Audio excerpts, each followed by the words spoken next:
ఈ చింత చెట్లకి స్పెషల్లీ సపరేట్ వనం ఉండేది. ఊరు చివర్లలో అట్లా చింతవనం లాగా ఒకే చోటు ఉండేవి అనమాట.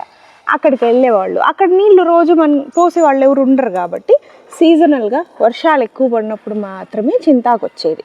సో ఇంట్లో పెద్దవాళ్ళంతా పోయి, పిల్లలు కూడా కొన్ని చోట్ల, మా సైడ్ అయితే ఎక్కువ పెద్దవాళ్ళు ముసలి వాళ్ళు రిటైర్ అయ్యి ఉంటారు కదా, వాళ్ళంతా పోయేసి చక్కగా అంతా పెద్ద గంప నిండా చింత చిగురు కోసుకొచ్చి, అది ఇంకా స్టోర్ చేసుకునేకి అప్పట్లో ఫ్రిడ్జ్ లేదు కదా, స్టోర్ చేసుకున్న ఫ్యూ డేసే కదా, సో ఇయర్ అంతా కూడా తినే వీలు ఉండేలాగా దాన్ని అంతా ఉప్పేసి నూనె వేసి ఎగురబెట్టేసేవాళ్ళు.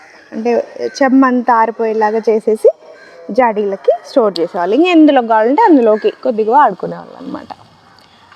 సో అందుకే చింత చెట్టు అప్పట్లో చింతాకు సీజనల్గా దొరకడం, చింత చెట్లు ఇండ్లల్లో వేసుకోకూడదు అని చెప్పడం.